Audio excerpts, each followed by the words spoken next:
Hi అండి, నమస్తే. Welcome back to tasty spoon. ఈరోజు మన రెసిపీ సాంబార్ పౌడర్. ఈ పౌడర్ తోటి ఒక్కసారి సాంబార్ పెట్టారంటే గుమగుమలాడిపోతుంది. అలాగే టేస్ట్ కూడా చాలా బాగుంటుంది. మనం ఇంట్లోనే సాంబార్ పొడిని చాలా సింపుల్గా అలాగే రుచిగా ఎలా ప్రిపేర్ చేసుకోవాలో వీడియోలో చూపిస్తాను. వీడియోని చివరి వరకు స్కిప్ చేయకుండా చూడండి. దీనికోసం ముందుగా స్టవ్ మీద ప్యాన్ పెట్టుకొని ఏదైనా కప్పు కానీ గ్లాస్తో కానీ మెజర్ చేసుకొని 1 కప్పు ధనియాలు తీసుకోవాలి. తర్వాత 1.5 స్పూను జీలకర్ర, 1/2 స్పూను మెంతులు, 1/2 స్పూను ఆవాలు, ఒక చిన్న ముక్క దాల్చిన చెక్క ముక్క వేసుకోండి. ఫ్లేవర్ చాలా బాగుంటుంది.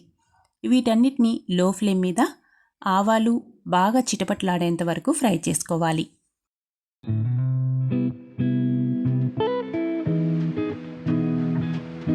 ఇవి పూర్తిగా ఫ్రై అయిన తర్వాత ఒక ప్లేట్లోకి తీసి పక్కన పెట్టుకోవాలి. తర్వాత అదే ప్యాన్లోకి మనం ఏ కప్పుతో అయితే ధనియాలు తీసుకుంటామో అదే కప్పుతోటి 1/2 కప్పు పచ్చిశనగపప్పు, 1/2 కప్పు మినపప్పు, 1/2 కప్పు కందిపప్పు వేసుకోవాలి. నేను పొట్టుపప్పు తీసుకుంటున్నాను, మీరు కావాలంటే మినపగుళ్ళైనా వేసుకోవచ్చు. ఇందులోకి 1/2 స్పూన్ మిరియాలు, 2 రెమ్మల కరివేపాకు, 5-6 ఎండుమిర్చి కూడా వేసుకొని లో ఫ్లేమ్ మీద పప్పులన్నీ బాగా కలర్ మారి నోట్లో వేసుకుంటే క్రిస్పీగా అయ్యేంత వరకు ఫ్రై చేసుకోవాలి. ఈ పప్పులు ఫ్రై అయ్యేలోగా కరివేపాకు కూడా బాగా క్రిస్పీగా ఫ్రై అయిపోతుంది.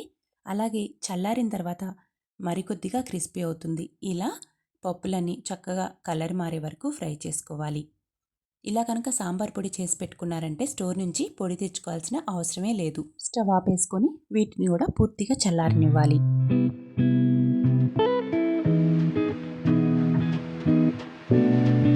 ఇవన్నీ పూర్తిగా చల్లారిన తర్వాత మిక్సీ జార్లోకి వేసుకోవాలి. ఇందులోకి 1/2 స్పూన్ పసుపు, 1/2 స్పూను ఇంగువ, అలాగే 1/2 స్పూను ఉప్పు కూడా వేసుకొని బాగా మెత్తగా గ్రైండ్ చేసుకోవాలి.